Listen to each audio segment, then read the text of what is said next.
Artėjant Europos krepšinio čempionatui visa Lietuva gyvena krepšinio ritmu. Dauguma šalies gyventojų pažįsta Lietuvos rinktinės krepšininkus ir žino jų laimėjimus. Vis dėlto Lietuvoje sportinės aukštumos pasiekia ne tik krepšininkai, bet ir kitų sporto šakų atstovai. Mūsų mieste gyvena vieni geriausių sportinio ėjimo atstovų, galinčių didžiuoti savo įspūdingomis pergalėmis.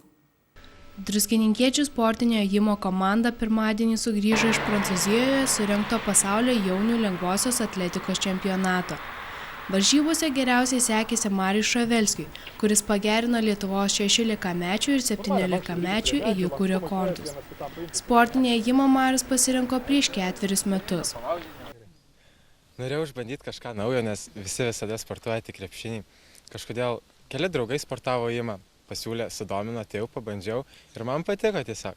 Ir nereikėjo stengtis ar į treniruotės ten prisiversti eiti, dariau tai, kas man patinka. Pasiteiravus, kuo jį sužavėjo sportinis ėjimas, Marius nedvejojo. Pakeliauju po pasaulį, susipažįstu su daug žmonių naujų, su sportininkais, varžybose pažįsti kitas kultūras. Kokie tavo laimėjimai tau yra svarbiausia? Žinoma, svarbiausia yra Lietuvos čempionatas ir šiaip visada vis tiek norėčiau, kad nors pasaulio, ne pasaulio, bet bent jau Europos prizininko ar aukštai būti Europos arba pasaulio čempionatuose.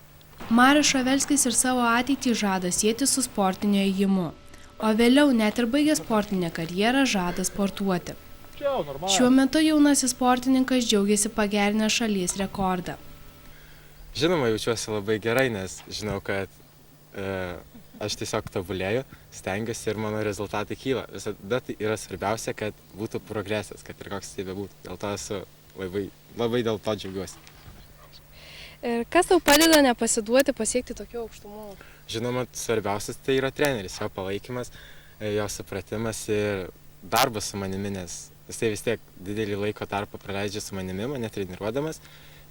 Kęstutis Jezepčikas ėjikus treniruoja jau 20 metų ir išugdė ne vieną talentą. Treneris šią sporto šaką vertina dėl to, kad ji padeda atsiskleisti individualiems sportininkams. Visos sporto šakos yra įdomios. Gal jinai yra daugiau individuali sporto šaka, ne žaidybinė. Kiekvienas sportininkas sportuojantis bendrai individualias sporto šakas daugiau yra individualybė. Individualybė labiau gali išreikšti save. Tai gal tuo. Ir čia yra ištvermės sporto šaka, tai čia sporto šaka daugiausia pasirenka labai valingi, ištvermingi, didelius tikslus turintys žmonės.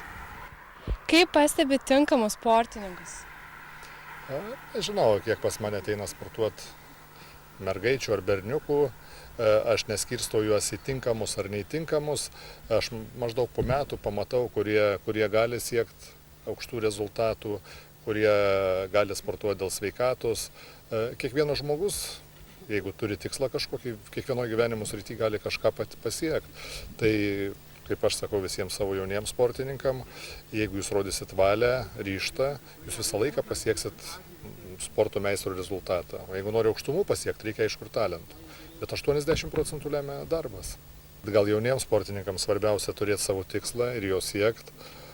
Svarbiausia ištvermė yra čia tokia kaip ir sportas, jeigu kažkur greitis, kažkur jėga, čia ištvermė svarbiausia. O druskininkuose tam yra idealių sąlygus, druskininkų pušynai, kur mes dabar randamės. Tik pirmadienį iš Prancūzijoje surengto pasaulio jaunių lengvosios atletikos čempionato grįžę sportininkai skuba treniruotis toliau, taigi vėl lauksime jų pergalių.